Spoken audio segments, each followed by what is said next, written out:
नमस्कार, मैं हूं राम किंकर। एमसीडी की राम कहानी में आपका हार्दिक स्वागत है। देखिए 17 से लेकर के 17, 18, 19, 20 3 से 4 दिनों के अंतर्गत छठ पर्व का त्यौहार होगा। और आप जानते हैं कि अब तो बिहार और उत्तर प्रदेश के पूर्वांचल से निकलकर ये छठ का जो त्यौहार है वह राजधानी दिल्ली में बड़े जोर शोर से मनाया जाता है।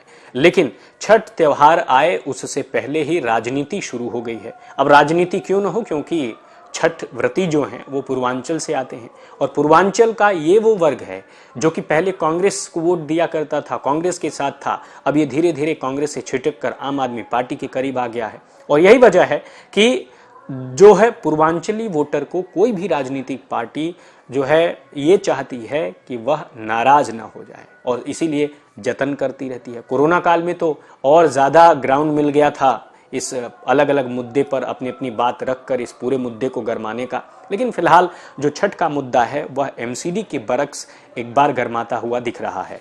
दरअसल आम आदमी पार्टी की जो दिल्ली नगर निगम की मेयर डॉक्टर शैली ओबेरॉय हैं, उन्होंने साफ तौर पर ये कहा है कि 250 वार्ड में हर एक वार्ड को तकरीबन 40,000 रुपए दिए जाएंगे।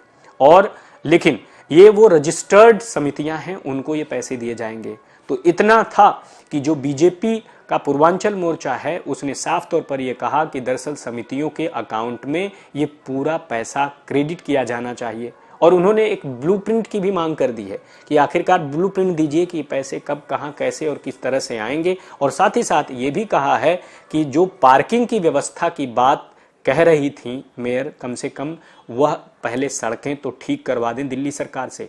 यह कहा है दिल्ली बीजेपी के पूर्वांचल मोर्चे के अध्यक्ष नीरज तिवारी ने। और साफ तौर पर उनका यह दावा है कि आने वाले दिनों में वह इस मुद्दे को और ज्यादा मुखर होकर उठाएंगे। लेकिन दूसरी तरफ अगर मैं बात करूं तो कुछ दिनों पहले की बात है कि कांग्रेस के नवनियुक्त प्रदेश अध्यक्ष अरविंदर सिंह लवली एलजी से मिलते हैं और उन्होंने कहा था कि पूर्वांचल का जो खास त्यौहार है, अगर इस दिन कोई ड्राई डे घोषित नहीं हुआ तो कम से कम वह सड़क पर उतर जाएंगे। और जनता दल यूनाइटेड आरजेडी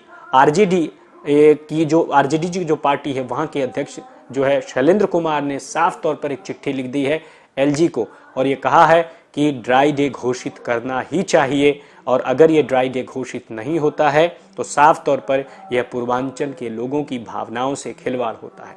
सवाल यही है कि जब जब ये त्योहार का सीजन आता है तब तब ये राजनीतिक पार्टियां इस तरह के ऐसे मुद्दे को क्यों उछालती हैं जो लोगों की भावनाओं को सीधे जो है टच करता है या लोगों के लिए यह एक टॉकेटिव पॉइंट बन जाता है। दरअसल यही राजनीति की सबसे खास बात होती है कि ऐन वक्त पर कुछ ऐसे मुद्दे उठाए जाएं जिसके जरिए हम लोगों के दिलों तक पहुंच जाएं। लेकिन छठ व्रती ये चाहते हैं कि आने वाले वक्त में जब छठ हम मनाएं तो कम से कम यमुना में जैसा कालिंदी कुंज में कुछ दिन पहले हमने देखा कि वहां झाग बन रहा था, वो झाग न मिले। तो दिल्ली जल बोर्ड ने इसकी व्यापक व्यवस्था कर ली है और वहां पर डाउज के साथ साथ केमिकल्स की व्यवस्था होगी। खुद वाइस चेयरमैन सोमनाथ भारती ने भी कह दिया है कि वह डुबकी लगाकर आएंगे क्योंकि वो खुद एक छठ व्रती हैं। तो यही वो तमाम मसले हैं जिसके जरिए अब छठ की तरफ का जो मुद्दा है वो तब से गरमाने लगा जब दिल्ली की मेयर शैली ओबेरॉय ने साफ तौर पर यह घोषणा कर दी कि हर एक वार्ड को 40,000 रुपए दिए जाएंगे। तो जब भी छठ और करीब आती है तो मैं आपको वीडियो के जरिए साफ तौर पर बताऊंगा कि आने वाले वक्त में और क्या कुछ होने वाला है। तब तक के लिए मुझे दीजिए इजाजत। धन्यवाद।